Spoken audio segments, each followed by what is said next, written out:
ఈ రోజు నానా తండాలు పడుతున్నాను.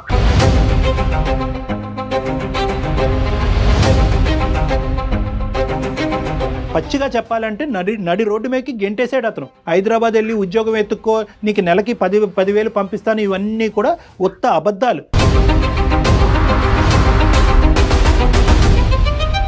నా పరిస్థితి అలాగే ఉందండి. ఆ అమ్మాయికి అయితే ఎవరు లేరు. నాకు అమ్మ నాన్న అందరూ ఉండి కూడా నేను అనాథలా బతుకుతున్నాను. ఇక్కడ నాకు 1 కోటి రూపాయలు ఆస్తుంది.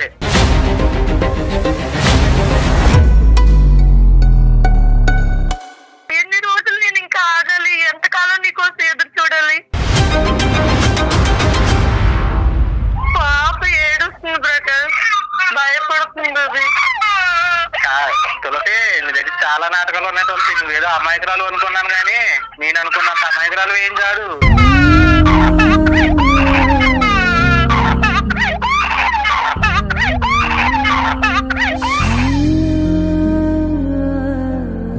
నాకుంది తలకాయ పూటలు నాకు ఉన్నాయండి. ఆమెకున్న శక్తిని ఏదో ప్రపంచానికి చూపించడం కోసం పంపించినట్లేదు, ఆమెను వదిలించుకున్నట్టు అనిపిస్తోంది. చాలా క్లియర్ గా అర్థమవుతోంది.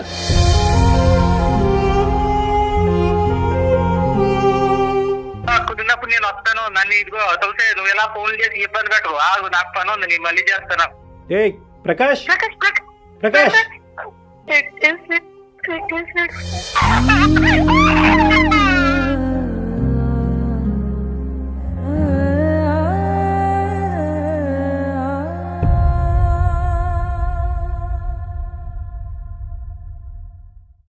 సుమన్ టీవీ ప్రెజెంట్స్ అందమైన జీవితానికి స్వాగతం.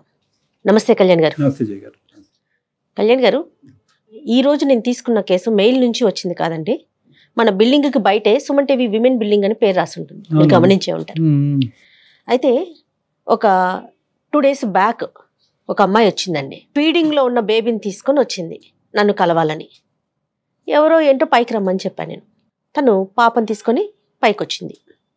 తను కూర్చొని నాతో తన గాథ చెప్పినప్పుడు, తను పడుతున్న బాధ గురించి చెప్పినప్పుడు నిజంగా నాకైతే ఏడుపు వచ్చేసింది కళ్యాణ్ గారు.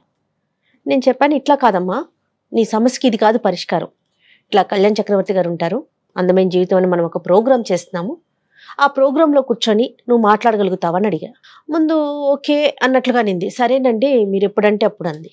సరే ప్రోగ్రామ్ అరేంజ్ చేద్దాం కదా అనుకున్న టైంకి మళ్ళీ తనే వెంటనే ఒక 5 minutes లేదు మేడం నేను స్క్రీన్ మీద కనిపించలేను, కనిపిస్తే మళ్ళీ నాకు వేరే ప్రాబ్లమ్స్, పర్సనల్ ఇష్యూస్ చాలా రేజ్ అవుతాయి, అది కాకుండా ఏదన్నా మార్గం ఉంటే చెప్పండి అనింది తను. ఎక్కడ ఉంటున్నావమ్మా అంటే, ఇక్కడ నేను అమీర్పేటలో హాస్టల్లో ఉంటున్నాను. ఎలా ఉంటున్నావు అంటే బేబీతో సహా ఉంటున్నాను అంది. సరే మరి ప్రోగ్రాంలో మాట్లాడతావా అంటే సరే అంది.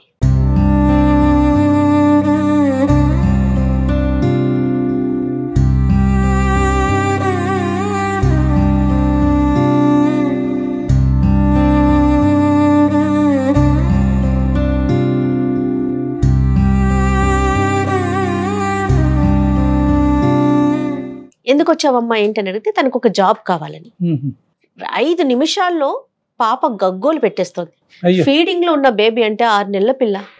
మరి సరేనమ్మా పాపని మరి ఎవరు చూసుకుంటారు ఏంటి, నీకు ఉద్యోగం అంటే తను చెప్పిన దాన్ని బట్టి నాకు ఏదో ఒక జాబ్ ఇద్దాం అనుకున్నా, ఏదో ఒకటి చూద్దాం అనుకుంటే పాప అసలు ఆగనే ఆగదు.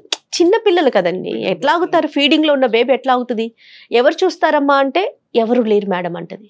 సో మీతో మాట్లాడతానంటే ఒకసారి నేను టెలిఫోన్ లైన్ లోకి తీసుకుంటానండి.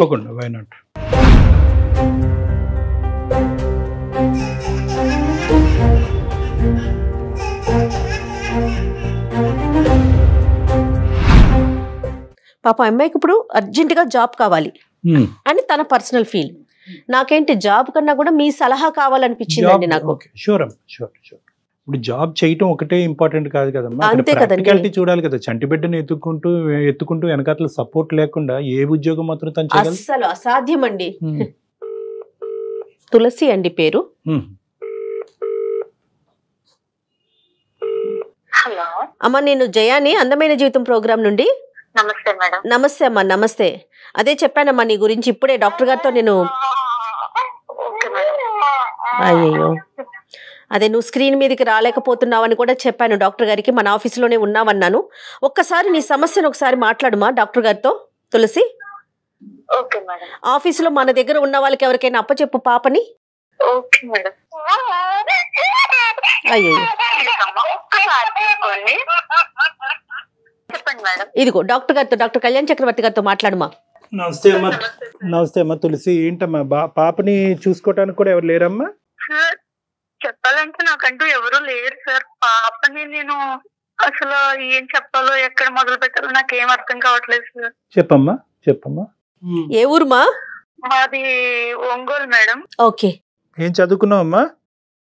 సార్ నేనైతే పెద్దగా చదువుకున్నది ఏమీ లేదు. అయితే మాది లవ్ మ్యారేజ్. మాకు పాప 6 నెలల పాప ఉంది. నన్ను అసలు పాప వదిలి అరక్షణం కూడా ఉండలేదు.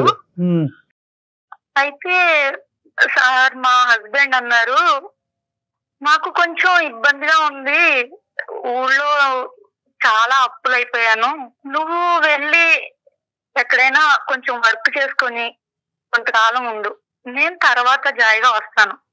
తర్వాత వస్తాడు కాదమ్మా, 6 నెలల పసిపాపను పెట్టుకొని నువ్వు ఉద్యోగం చేయాలి, ఆయన తర్వాత వస్తాడు. చాలా చిన్న పాప. అసలు అతను ఏం చేస్తుంటాడమ్మా? జేసీపీలో చేస్తారు సార్, డ్రైవర్ చేస్తారు, అందులో వర్క్ చేస్తారు జేసీపీలో. ఆయనకి 25,000 వరకు వస్తాయి సార్. మరి నువ్వేంటంట, నువ్వు ఊరు వదిలి ఎందుకు రావాలంటే మేము పెద్దల్ని ఎదిరించి పెళ్లి చేసుకున్నాం సార్. పెద్దలు ఎదిరించి పెళ్లి చేసుకున్నారు. Love marriage. Love marriage sir మాది. అయితే సార్ ఏంటంటే ఆయన నువ్వు వెళ్ళు, నేను ఏదో రకంగా వస్తాను అని చెప్పి నాకు నమ్మకం అయితే కుదిరిచ్చారు. కానీ ఇక్కడికి వచ్చి చూస్తే నాకు ఆ పరిస్థితి గాని ఆ సిచ్యువేషన్స్ గాని నాకు ఏమి కనిపించట్లేదు సార్. పాపని తీసుకుని ఎక్కడికన్నా వెళ్ళినా జాబ్ కోసం. అతనే ఊర్లో ఉంటాడమ్మా? అతనే ఊర్లో ఉంటాడు? ఒంగోలులో ఉంటారు సార్. మరి అక్కడ దొరకని ఉద్యోగం హైదరాబాద్ లో ఏంటమ్మా? అంటే అక్కడ ఏం దొరకదా నీకు చూసుకోవటానికి? అంటే మా వాళ్ళకి నువ్వు ఇష్టం లేదు, ఇక్కడే ఉంటే నాకు కుదరట్లేదు, కొద్ది రోజులు నువ్వు దూరంగా వెళ్ళు, 10,000 ఇస్తాను, ఆ 10,000 పట్టుకొని నువ్వు ఎక్కడైనా ఉండి ఒక 2 నెలలు నువ్వు మెయింటెనెన్స్ చేసుకో, చేసుకున్న తర్వాత డబ్బులు ఏమన్నా అవసరం అయితే మళ్ళీ నేను పంపిస్తాను. ఎన్ని ఇయర్స్ అవుతుందమ్మా మీకు పెళ్ళయి? మాకు 2 years అయ్యింది మేడం మ్యారేజ్ అయ్యి. అంతకుముందు ఎంతకాలం పరిచయం అమ్మా? ఎంతకాలం ప్రేమించుకున్నారు? అది 1 year పరిచయం మేడం. 1 year పరిచయం అయ్యింది, తర్వాత పెళ్లి చేసుకున్నారు. 2 years అయింది. పెద్దల సమక్షంలో పెళ్లి అయిందమ్మా? మీ అమ్మగారు నాన్నగారు? అమ్మ నాన్న నాకు చనిపోయారు సార్, చిన్న వయసులోనే నాన్నగారు చనిపోయారు. తర్వాత అమ్మ దగ్గర నేను పెరుగుతూ వచ్చాను. ఓకే. నీ సపోర్ట్ ఎవరమ్మా? నీ అంటూ వాళ్ళు ఎవరున్నారు నీకు? నాకంటూ ఎవ్వరూ లేరు, అసలు నా జీవితంలో ఎవ్వరూ లేరు. నేను అందరినీ కోల్పోయి అనాథ కింద బ్రతుకుతున్న సమయంలో ఈయన నా జీవితంలోకి వచ్చారు.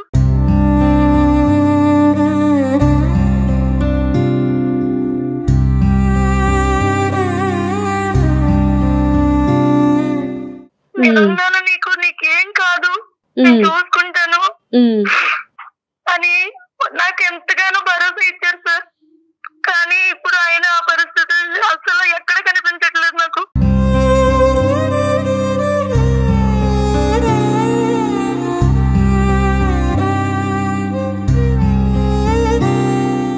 నువ్వు వెళ్ళు, మా వాళ్ళకి నేను అసలు ఇష్టపడతలేదు, వాళ్ళు నిన్ను చూస్తేనే కోపడుతున్నారు, నన్ను కూడా చేరనీయట్లేదు, నాకు ఇవ్వాల్సిన అమౌంట్ కూడా ఇవ్వట్లేదు, రావాల్సిన ఆస్తి కూడా ఇవ్వనంటున్నారు అనేసి మొత్తానికి మాట్లాడడమే మానేస్తున్నారు, ఫోన్ కూడా చేయట్లేదు.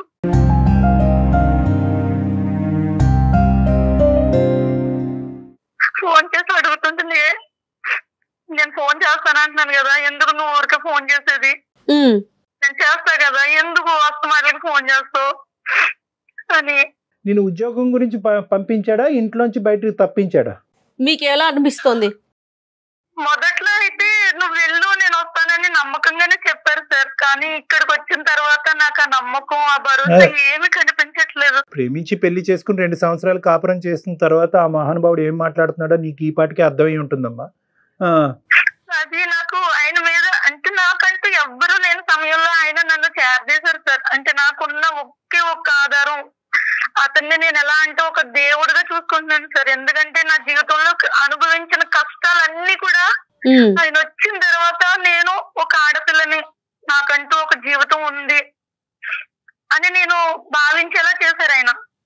అదే భావించే వరకే, తర్వాత కార్యక్రమం జరగలే. సరే, ఇప్పుడు ఎంత డబ్బులతో వచ్చావమ్మా? ఎంత డబ్బులు నీ దగ్గర ఉన్నాయి? ఎంత పంపిస్తున్నాడు? 10,000 ఇచ్చారు సార్. 10,000 ఇచ్చి నెల పైన అయిపోయింది. నువ్వు పసిబిడ్డని తీసుకెళ్లి నువ్వు ఉద్యోగం చేయని అతను చెప్పినప్పుడు నువ్వు ఎలా నమ్మావమ్మా? గౌరవ్, ఏదన్నా అసలు అర్థం ఉందా? మేడం ఆయన నన్ను ఫోర్స్ చేశారు, నువ్వు ఎలాగైనా ఉండు, నేను వస్తాను తప్పకుండా వస్తాను అని చెప్పారు. బిడ్డ కంఠం అనేది అతనికి ఆనందమా కాదా తులసి? మొదట్లో పాపని చాలా బాగానే చూసుకునేవారు సార్. అసలు ఈ మధ్య కాలంలో అసలు పాప ఏం చేస్తుంది, పాప ఎలా ఉందని కూడా అడగడం మానేశారు ఆయన. ఎవరు నడిపిస్తున్నారు? ఇతను ఇవన్నీ ఇతను సొంత తెలివితేటలా, బ్యాక్గ్రౌండ్ బ్రెయిన్ వాష్ ఏమన్నా నడుస్తుందా? బ్రెయిన్ వాష్ అంటే సార్, మా అత్తయ్య వాళ్ళకి మేము పెళ్లి చేసుకునేది అసలు ఇష్టమే లేదు సార్. వాళ్ళు ఎలా అంటే, నువ్వు ఎందుకురా పెళ్లి చేసుకున్నావు, ఎందుకు నువ్వు అలాంటి అమ్మని పెళ్లి చేసుకున్నావు, మేము వేలకు కట్నాలు ఇచ్చే వాళ్ళని చూస్ చేసేవాళ్ళం కదా, ఆ అమ్మాయి ఏం బాగుంటుంది, ముందు వెనక ఎవరూ లేరు, నీకేమన్నా కలిసి వచ్చిందా అమ్మాయి వల్ల అని ఆ అబ్బాయిని ఊరికే మైండ్ వాష్ చేస్తూ ఉన్నారు సార్ వాళ్ళు. పెళ్లి ఎక్కడ జరిగింది? ఎవరెవరు ఉన్నారు? పెళ్లి ఒక చిన్న గుళ్ళో జరిగిపోయింది సార్. ఎవరు లేరు, ఎందుకంటే నాకు అమ్మ నాన్న ఇద్దరు చనిపోయారు. ఆయన తరపు నుంచి వాళ్ళు ఎవరు ఇష్టపడతలేదు అనేసి చిన్న గుళ్ళో ఏదో సింపుల్ గా పెళ్లి చేసుకున్నాము. అతని తరపున ఎవరు రాలేదు, మీ తరపున ఎవరు రాలేదు, మీ పెళ్లికి సాక్షులు ఎవరు లేరు? ఎవరు వాళ్ళ తరపు నుంచి ఒక 2 ఫ్రెండ్స్ మాత్రం వచ్చారు సార్. నా తరపు నుంచి అయితే ఎవరిని తీసుకురాలేదు. సరే చెప్పు, ఇప్పుడు ఏంటమ్మా ఇప్పుడు పరిస్థితి? మా సుమన్ టీవీ వరకు ఎందుకు వచ్చాం మొన్న? మీకు నేను ఇక్కడ ఏదన్నా వర్క్ కోసమని వచ్చాను సార్. అసలు ఎలా చేస్తావు తల్లి? 10 నిమిషాలే పాప నిన్ను వదిలి ఉండదు కదా. ఉద్యోగం చేయటం అంటే మాటలా? ఎలా చేస్తావు నీకు ఎలాంటి సపోర్టు లేకుండా? అదే అర్థం కావట్లేదు మేడం.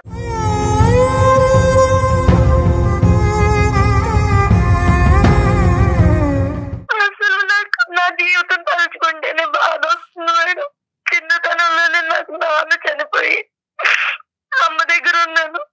అమ్మ చనిపోయింది. అమ్మ చనిపోయిన తర్వాత నేను పూర్తిగా ఒంటరి అయిపోయాను.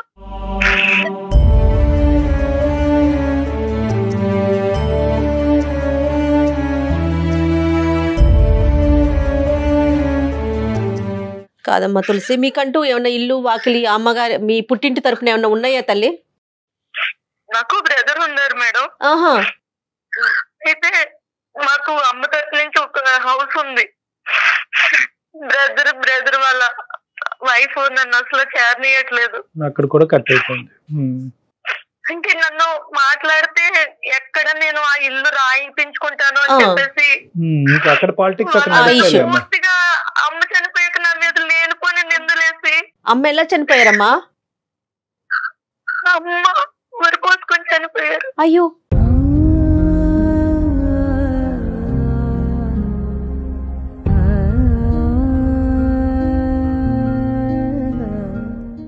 ఎట్లా, ఎందుకు? అనేక పెళ్ళి అయ్యింది మేడం. పెళ్ళయ్యాక అమ్మని పట్టించుకోవడమే మానేశారు. పట్టించుకోవడం మానేసిన తర్వాత అమ్మ ఒక రోజు బయటికి వెళ్దామంది. నేను నిన్న ఎక్కడికి తీసుకెళ్తాను, నాకేం పని లేదా అని అన్నీ కొట్టాడు అమ్మని.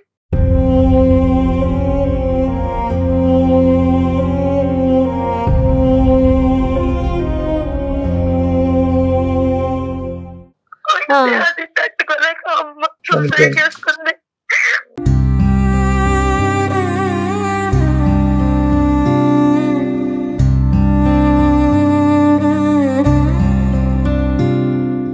ఈ అబ్బాయి అసలు నీకు ఇప్పుడు ఈ అబ్బాయి పేరేంటమ్మా మీ వారు? ఇది పేరు ప్రకాష్. ప్రకాష్ కి నీకు అసలు ఎలా జరిగిందమ్మా పరిచయం? అంటే ఇప్పుడు నువ్వు మీ ఇద్దరేమీ క్లాస్మేట్స్ కాదు, స్కూల్ మేట్స్ కాదు, అసలు ఎలా పరిచయం అయింది? అతను ఏం చూసి నమ్మేవు? వర్క్ చేస్తూ ఉండేదాన్ని సార్. ఓకే. లాక్డౌన్ టైంలో వెహికల్స్ ఏమీ ఉండేవి కాదు. ఓకే. ఆ టైంలో నేను ఎక్కడికి వెళ్ళాలి, ఎలా రావాలి అనేది కన్ఫ్యూజన్ ఉండేది సార్ నాకు. అయితే ఆ టైంలో ఈయన నాకు రోజు లిఫ్ట్ ఇవ్వడం. ఈ లిఫ్ట్లతోనే వస్తుంది సగం ప్రాబ్లం. ఆయన మంచిగా మాట్లాడు, ఆ మాటలకి నాకు ఎవ్వరూ లేకపోవడంతో ఆ మాటలు నాకు చాలా అంటే ఊరికి ఎంతంటే నేనున్నాను నీకు, ఎందుకు నీకు అన్నంత ధైర్యం కలిగించింది సార్. అతను ఉన్నాడు అనే ధైర్యం నీకు వచ్చింది. ఒకప్పుడు అతనికి కావాల్సినటువంటి వాళ్ళు నిన్ను కాదు అంటే కనుక నీకు వెనక ముందు లేనప్పుడు నీ జీవితం ఏమవుతుందని ఒక్కసారి కూడా ఆలోచించలేదమ్మా? మరి నేను ఒక అనాథని, నాకు వెనక ముందు ఎవరు లేరు, మరి నేను నీ ఇంట్లోకి ఎంటర్ అవుతే నీకు ఓకే, కానీ వాళ్ళకి ఓకే కాకపోతే కనుక అప్పుడు నీ పరిస్థితి ఏంటి, నా పరిస్థితి ఏంటి అని అడిగేవా? ఆయన చాలా నమ్మకంగా చెప్పారు సార్, నేనున్నాను, నీకు ఏం కాదు, జీవితాంతం నీకు నేను తోడుగా ఉంటాను, నేను చనిపోయేంత వరకు నిన్ను విడిచిపెట్టను అని చాలా గట్టి నమ్మకంగా చెప్పారు సార్ ఆయన. ఆ మాటలకి నేను ఎవరు లేకపోవడంతో నిస్సహాయ స్థితిలో. ఇప్పుడు ఏంటి, ఇప్పుడు సడన్ గా అతను వచ్చినటువంటి మార్పు ఏంటి? ఎందుకు సడన్ గా బిడ్డ పుట్టగానే అతను ప్లేట్ ఫిరాయించడానికి ట్రై చేస్తున్నాడు? వాళ్ళ అమ్మగారు ఆస్తి ఇవ్వనని, ఆ అమ్మాయితో నువ్వు ఉంటే నువ్వు అమ్మాయితో కట్టుబట్టలతో నువ్వు బయటకు వెళ్ళిపో, నీకు నేను ఒక్క రూపాయి కూడా ఇయ్యను, నువ్వేం చేసుకుంటావో ఎలా బతుకుతావో నీ ఇష్టం అని చెప్పేసారు. ఇప్పుడు ఇది ఎక్స్పెక్టెడా కాదా? ఇప్పుడు ప్రకాష్ ఇది ఎక్స్పెక్ట్ చేశాడా? ఒకప్పుడు ఈ అమ్మాయిని తీసుకొస్తే కనుక ఈ విధంగా నా తల్లిదండ్రులు మాట్లాడతారు అనేది ప్రకాష్ ముందుగా ఎక్స్పెక్ట్ చేశాడా? ఎక్స్పెక్ట్ చేయనటువంటి అంశం అతను చెవి చూడటం వల్ల ఈ రోజు ఇలా మారిపోయాడా? నీకేమనిపిస్తుంది? ఆయన అప్పుడు అసలు అలా అనుకొని ఉండరు సార్, పర్వాలేదు మా ఊళ్ళు ఒప్పుకుంటారు, నేను నీది ఒక గొప్ప క్షమాగుణం, నీకు నువ్వు అన్ని క్షమిస్తూనే ఉంటావు. సో నువ్వేమంటావు అంటే కనుక అసలు వాళ్ళ తల్లిదండ్రులు ఈ విధంగా రియాక్ట్ అవుతారని చెప్పి అతను అనుకోలే. అతను మంచోడే. ఇప్పటికి మీ ఆయనకి 100కి 100 మార్కులు వేస్తున్నావు, ఇంకా ఎక్కువే వేస్తావేమో. నాకంటూ ఉన్నది ఇంకా ఆయనే సార్. జీవితంలో నేను బ్రతుకుతున్నాను అంటే నా పాప కోసం. అంతేనమ్మా, కానీ డబుల్ గేమ్ ఆడుతున్నాడమ్మా.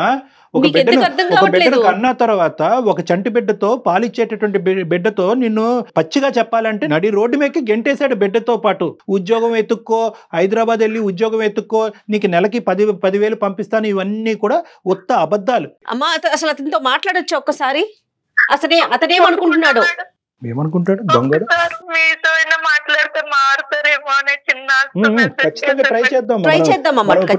చూపెట్టద్దు, కోపం చూపెట్టద్దు, అతన్ని నిలదీసేటటువంటి ప్రయత్నం చేయొద్దు. అవకాశం ఉన్నంత వరకు అతనికి బుద్ధి చెప్పి మీ ఇద్దరిని కలిపేటటువంటి ప్రయత్నం చేస్తాం. ఎందుకంటే ఇక్కడ నీతో పాటు బిడ్డ అన్యాయం అయిపోతుంది. ఒకసారి మరి అతన్ని కనెక్ట్ చేస్తావమ్మా, మాట్లాడతావా? ఒక్క నిమిషం సార్.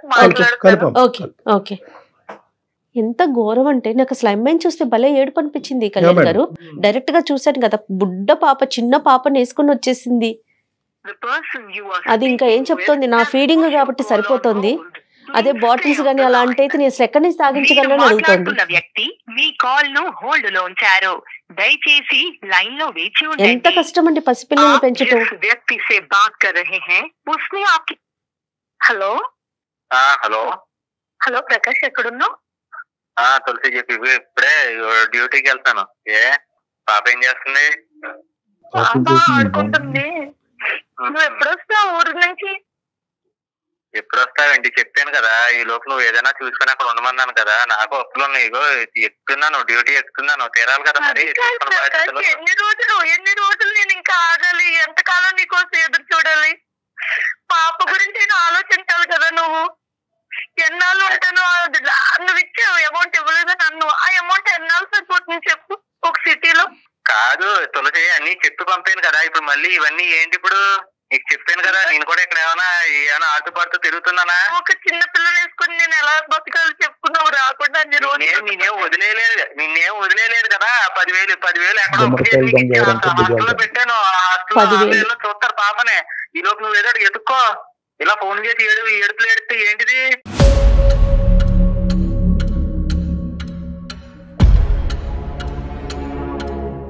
వల్ల కావట్లేదు. అసలు పాప ఎంత గట్టిగా ఏడుస్తుంది తెలుసా, నన్ను అన్న అంటూ.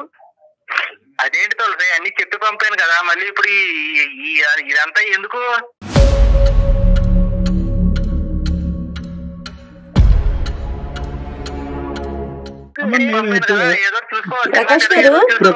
విను, నేను అనుకోకుండా సుమన్ ఛానల్ కి వచ్చాను.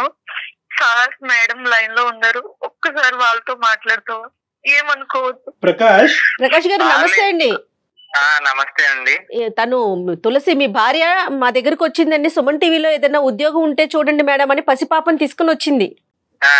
సరే ప్రకాష్, ఇప్పుడు మా దగ్గర ఉద్యోగాలు ఏం లేవు, సో మేము ఆవిడకి టికెట్ కొని ఇప్పుడు మళ్ళీ ఒంగోలు పంపిస్తున్నాం. ఓకే, అంతవరకు మేము సహాయపడగలం. మీ అడ్రస్ చెప్తే కనుక బిడ్డని తల్లిని జాగ్రత్తగా అక్కడ చేర్చడానికి మేము ప్రయత్నం చేస్తాం, మా వంతు ప్రయత్నం. మా దగ్గర ఉద్యోగాలు లేవు. వెనక్కి పంపేయడం ఏంటండి? పోను ఇంకోటి ఏదైనా చూసుకుంటదండి అక్కడ, చూసుకుంటది. ఏంటి ఉద్యోగం చూసేదేంటి? చంటి పిల్లల్ని ఎత్తుకుని ఇప్పుడు ఉద్యోగాలు ఇక్కడికి ఎత్తుక్కోవడానికి హైదరాబాద్ రావాలా? మీ దగ్గర ఉద్యోగాలు దొరకవా? నిజంగా అమ్మాయి ఉద్యోగం చేయవలసినటువంటి అవసరం వచ్చిందా? నిజంగా ఉద్యోగం గురించి పంపించావా, వదిలించుకోవాలనుకుంటున్నావా? ఏంటి నీ ఉద్దేశం చెప్పు ప్రకాష్. తులసి ఏంటి ఇదంతా? ఏంటి నీకు ఆల్రెడీ నేను చెప్పి పంపాను కదా.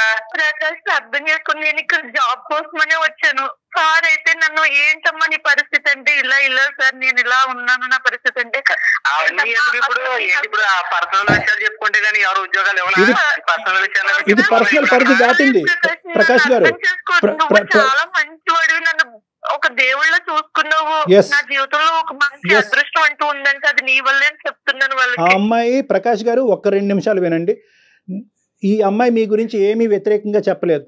ఎవరు దిక్కుతోచినటువంటి ఉండేటటువంటి పరిస్థితుల్లో, అమ్మ నాన్న ఎవరు లేనటువంటి పరిస్థితుల్లో, సొంత అన్న కూడా ఆదరించినటువంటి పరిస్థితుల్లో పెద్ద దిక్కుగా మీరు ముందుకొచ్చి నమ్మించి పెళ్లి చేసుకున్నారు. మీ తల్లిదండ్రులకు కూడా ఎదురు చెప్పి ముందుకెళ్ళి పెళ్లి చేసుకున్నారు అనేటటువంటి ప్రతి అంశం గొప్పగా చెప్తూనే వచ్చింది. కానీ లాస్ట్ 6-7 మంత్స్ తర్వాత ఈ లాస్ట్ 6-7 మంత్స్ నుంచి ఎందుకో మీలో ఒక మార్పు వచ్చింది.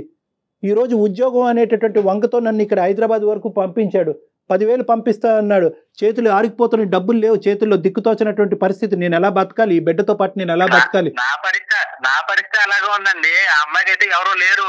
నాకు అమ్మ నాన్న అందరూ ఉండి కూడా నేను అనాథలా బతుకుతున్నాను ఇక్కడ. నాకు 1 కోటి రూపాయలు ఆస్తుంది.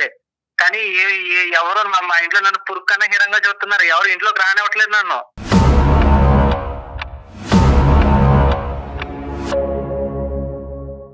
ఎందుకు అంటే ఈ ప్రేమ వల్లే ప్రేమించాను, తప్పక పెళ్లి చేసుకున్నాను. పెళ్లి చేసుకుని ఇదిగో ఈ రోజు నానా తండాలు పడుతున్నాను. అలా అని చెప్పి నేను అమ్మాయిని వదిలేయట్లేదు. అక్కడికి వెళ్ళి చిన్నగా ఏదో ఉద్యోగం చూసుకో. ఈ లోపు నాకేమో కొన్ని అప్పులు ఉన్నాయి. ప్రకాష్ గారు పసిబిడ్డతో హైదరాబాద్ పంపించేస్తే దాన్ని వదిలేసుకోవటం అన్నరా? దాన్ని ఏమంటారు? వినండి డాక్టర్ గారు. విషయంలోనూ అమ్మాయిల అబ్బాయిల సమానత్వం, అమ్మాయిలు ఏమాత్రం తీసుకోరు అది ఇది అంటారు. ఇలాంటి విషయాల్లో నిరూపించుకోవాలి. నేను కష్టపడుతున్నాను, తన్నే కష్టపడమనండి.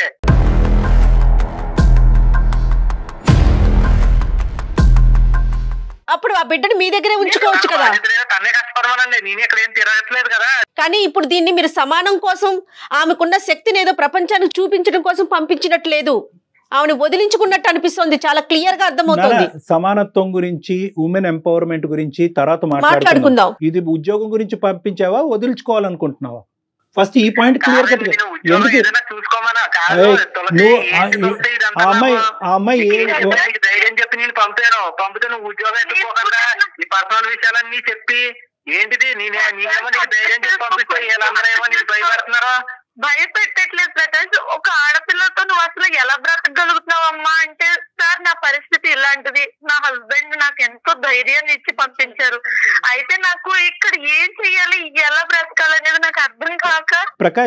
ప్రకాష్ ఇది పర్సనల్ అనేటటువంటి అంశం దాటి, పర్సనల్ అనే అంశం దాటి ఇక్కడ ఒక కనికరం, ఒక హ్యుమానిటీ అనేటటువంటి అంశాల గురించి మనం మాట్లాడుకోవాల్సి వస్తుంది. కాబట్టి మీ పర్సనల్ ఏరియాలోకి మేము ఎంటర్ అవ్వాల్సినటువంటి అవసరం పడింది. ఇక్కడ నాకుండేటటువంటి పేరు, నాకుండే పలుకుబడితో నేను ఒంగోలులోనే మీ భార్యకి ఉద్యోగం ఇప్పిస్తాను, ఓకేనా? నేను ఇక్కడ ఉన్నానండి, తను అక్కడే హైదరాబాద్ ఏదో ఒక ఉద్యోగం చూసుకోమని పంపాను. ఇక్కడ ఉద్యోగం సబ్జెక్ట్ కాదండి. అక్కడ ఎత్తుకోవాలండి. ఉద్యోగం ఎత్తుకోకుండా ఇవన్నీ పంచాయతీలన్నీ పెట్టి నా పని పాడు చేసి కాదు ప్రకాష్, నేను వదిలేలేదు అని చెప్తున్నారు కదా. వేరే తోటకెళ్ళి ఉద్యోగం ఎత్తుకుంటది. బాబు ఇంకో ఉద్యోగం ఎత్తుకోవడం నేను ఒకటి ప్రకాష్ మొత్తం చెప్పి పంపుతాను. మళ్ళీ ఎలా మాట్లాడుతున్నావేంటి? ప్రకాష్ నా పరిస్థితి సార్ అక్కడ ఊళ్ళోనే ఉద్యోగం ఇప్పిస్తానంటున్నారు కదా, వచ్చేస్తాను ప్రకాష్. నాకు ఇక్కడ చాలా భయంగా ఉంది. అక్కడ ఎత్తుకో, నేనే వస్తాను, కొన్నాళ్ళలో వస్తాను. నాకు ఇక్కడ నాకు అప్పులు అవి తీరిన తర్వాత నేను వస్తాను. ఎన్ని సంవత్సరాలు ఏదో ఎత్తుకో. ఎన్ని సంవత్సరాలకు వస్తారు ప్రకాష్ మీరు?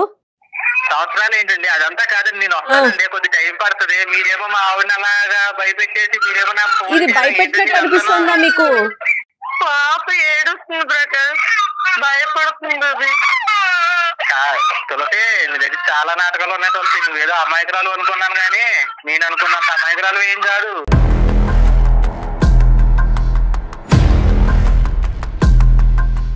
నీ వ్యూహాలు నీకు ఉన్నాయన్నమాట. అయితే నీ వ్యూహాలు నీకు ఉన్నాయి.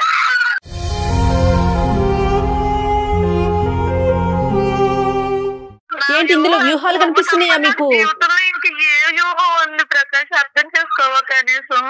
అదే నిలబడమంటున్నాను కదా, నేను కష్టపడుతున్నాను ఎందుకు, ప్రేమ గురించే కదా, ప్రేమించాను తప్ప పెళ్లి తొక్కలోడు ప్రేమ కాదు. కానీ బాబు ప్రకాష్ ఒక్క నిమిషం నాన్న, తమ్ముడు ఒక్క నిమిషం. నీ బాధ్యత అనేటటువంటిది, నీ బరువు బాధ్యత అనేటటువంటిది బిడ్డను కన్నా తర్వాత 2 రెట్లు పెరుగుతుంది.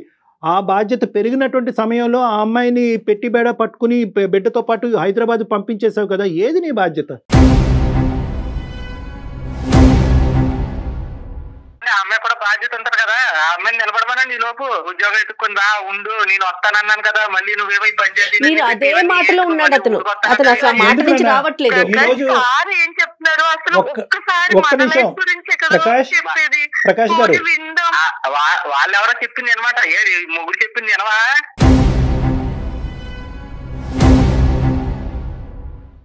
నేను ఏం చెప్పాను చెప్పు, అక్కడ ఏదో చూసుకోమన్నాను, దూరం వచ్చాను, ఎత్తుకో మరి ఉద్యోగాలు ఎత్తుకో. ఏం చేయాలండి అసలు? సొల్యూషన్ ఎవరు చేరదీయట్లేదు అసలు, ఆదరణే లేదు నాకు, నిలవ నేడు లేకుండా అయిపోయినట్టు అయిపోయింది.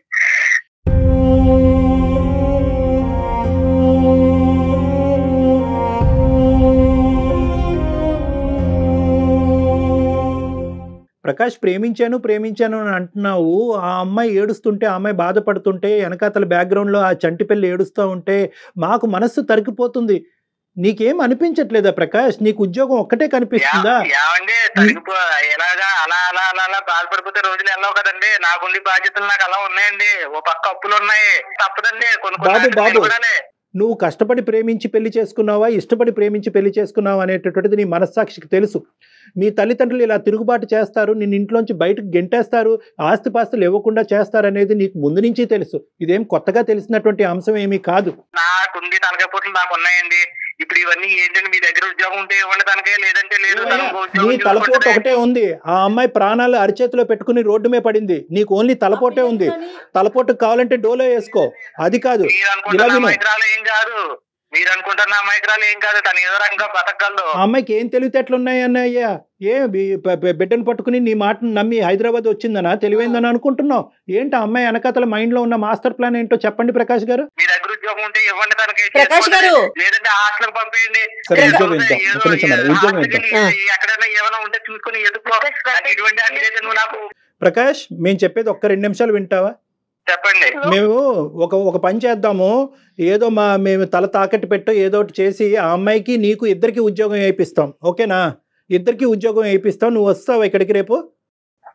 నాకు టైం పడుతుందండి. ఎందుకు టైం పడుతుంది? అలా కాదు, ఆ అమ్మాయి ఉద్యోగం చేసుకుంటది, నువ్వు ఉద్యోగం చేసుకుంటావు, నీ జీవితానికి సరితూగేటటువంటి ఉద్యోగం. లేదండి, నా ఉద్యోగం కాదు కానీ తనకి ఏదైనా ఉద్యోగం ఇప్పించండి, తను చేసుకుంటూ ఉంటది. నాకు టైం పడుతుంది, నేను రావడానికి టైం పడుతుంది. దేనికి టైం పడుతుంది? దేనికి టైం పడుతుంది? మీ అమ్మ నాన్న 1 కోటి రూపాయలు ఆస్తి ఇచ్చేకి వస్తావా? ఈ రోజు నాకు కుదిరినప్పుడు నేను వస్తాను. నన్ను ఇదిగో తొలిసే నువ్వు ఎలా ఫోన్ చేసి ఇబ్బంది పెట్టు, నాకు పని ఉంది, నేను మళ్ళీ చేస్తాను. ఏ ప్రకాష్, ప్రకాష్, ప్రకాష్ ఎంత దారుణంగా ఉన్నారండి.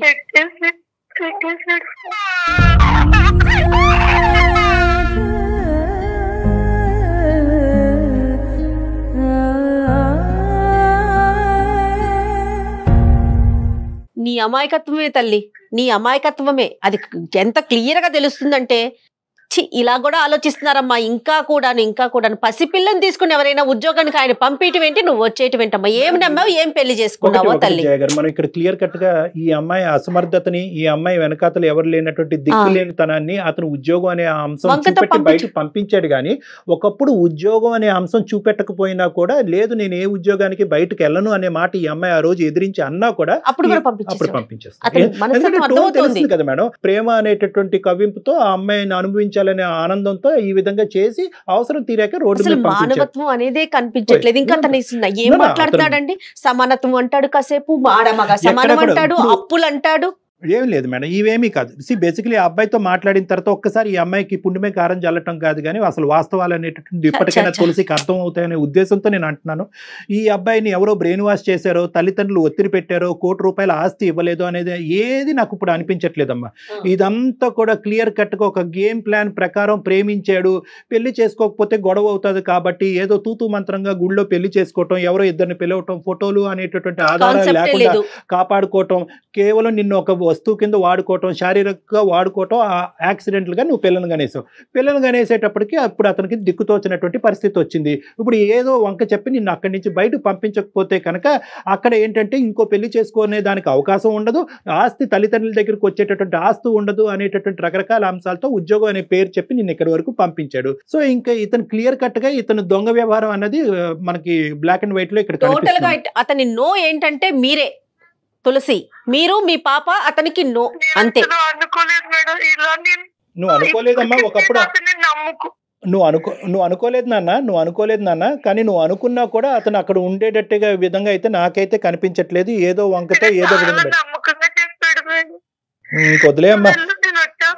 నమ్మకాలతో ఏదమ్మా నమ్మకం అనేది, అది కనిపించాలి. జీవితం ఏంటో కూడా తెలియట్లేదు.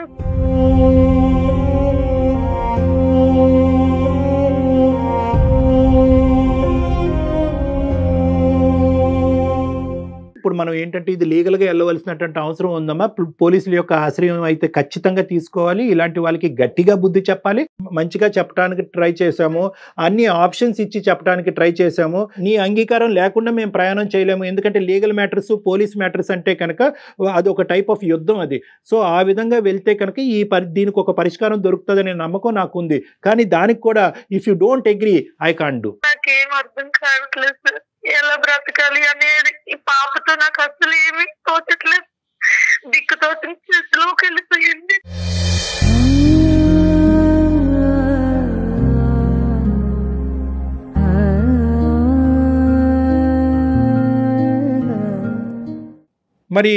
మరి పోలీస్ పరంగా మనం ముందుకు వెళ్ళటం కానీ, లీగల్గా ముందుకెళ్ళి అతన్ని శిక్షించి, లేదంటే అట్లీస్ట్ అతన్ని ఒక భయపెట్టి ఈ విధంగా కేసులు పెట్టచ్చు, పడచ్చు, నువ్వు జైల్లోకి వెళ్ళొచ్చు, నువ్వే కాదు నీ ఫ్యామిలీ మెంబర్స్ అందరి మీద కూడా ఈ ఉచ్చు బిగించుకునే దానికి అవకాశం ఉంది అనే విధంగా అతనితో ఆ విధమైనటువంటి కౌన్సిలింగ్ నడిపించి నీకు దగ్గర చేసే ప్రయత్నం మేము చేస్తే అది నీకు ఓకేనా అమ్మా? అంటే సార్ పోలీసులు అంటే మళ్ళీ అయిన తర్వాత నువ్వు నన్ను పోలీసులకి ఇచ్చావు, నేను నీ బిడ్డని నేను చేరదీయకపోతే నా పరిస్థితి. ఇక్కడ 3 ఆప్షన్స్ నేను చెప్తానమ్మా. ఆప్షన్ ఏ ఏంటంటే నేను అతనితో మళ్ళీ ఫోన్ లో మాట్లాడతాను, నువ్వు ఫోన్ పెట్టేసిన తర్వాత. ఆప్షన్ బి ఏంటంటే ఫస్ట్ ఆఫ్ ఆల్ నీకంటూ ఒక ఆశ్రయం కానీ, నీకంటూ చేసుకునేటటువంటి దానికి బిడ్డతో పాటు నువ్వు ఏదైనా చేసుకునే దానికి ఒక అవకాశం ఉంటే కనుక, ఉద్యోగ అవకాశము, ఒక ఆశ్రయం ఉంటే కనుక ఆ విధంగా కూడా మేము హెల్ప్ చేయడానికి ట్రై చేస్తాము. మన ప్రేక్షకుల్లో ఎవరైతే ఉన్నారో వాళ్ళు కూడా ఎవరైనా ముందుకు వచ్చినట్టుగా అయితే కనుక వాళ్ళ ద్వారా కూడా నీకు హెల్ప్ చేయడానికి ట్రై చేస్తాము. మూడో అంశం ఏంటంటే మంచిగా మాట్లాడుతూ ముద్దుగా మాట్లాడితే కనుక మీ భర్త లొంగేటటువంటి అవకాశం లేదు. ఎందుకంటే తడిగొడ్డుతో నీ గొంతు కోసాడు ఇక్కడ.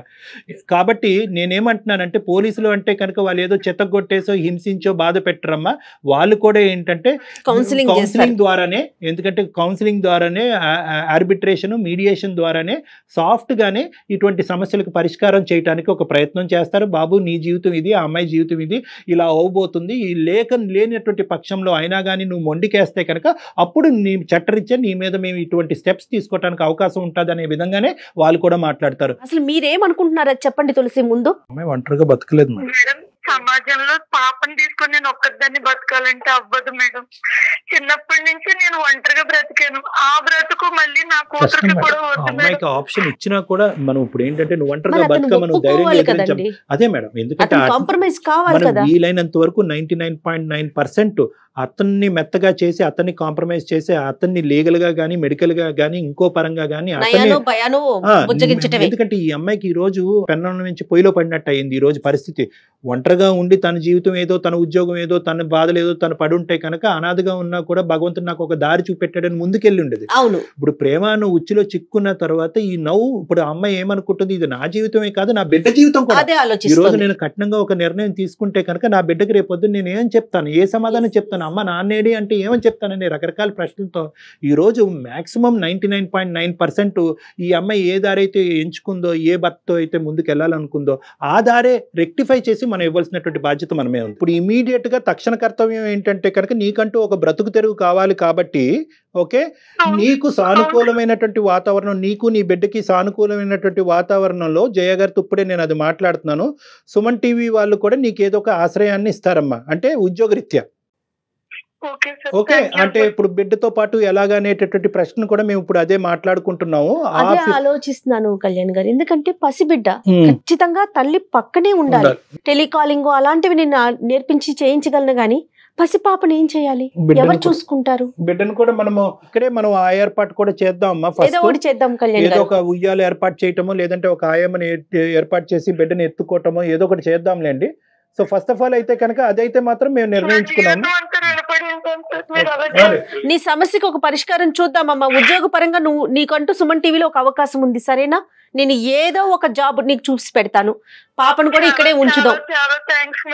ఓకే అమ్మా, ధైర్యంగా ఉండు. రైట్, ధైర్యంగా ఉండు. జాగ్రత్త తులసి, మనం మళ్ళీ మాట్లాడుతాం. ఓకేనా? అది అనుకున్నంత సింపుల్ కాదు కానీ కళ్యాణ్ గారు, అంటే ఒక జాబ్ అంటే పసిపిల్లని అంతే, వేరే ఇబ్బంది తప్పదు. మన దాకా వచ్చింది కాబట్టి మనం ఎట్లెక్కిందండి ఆవిడ, దారి చూపెట్టాడంటే దేవుడు మనం ఎట్లు చూపెట్టాడని అనుకోవాలి. అంతే అంతే, ఏదో ఒకటి చేద్దాము. కానీ ఈ లోపు కనుక మీరు వాళ్ళ హస్బెండ్ తో అండ్ వాళ్ళ బ్రదర్ తో, వాళ్ళ ఫ్యామిలీతో ఏ రకంగా మాట్లాడాలో ఆ రకంగా మాట్లాడే ప్రయత్నం అయితే చేద్దాం కళ్యాణ్ గారు. Okay madam. రైట్ అండి, థ్యాంక్ యూ, నమస్తే.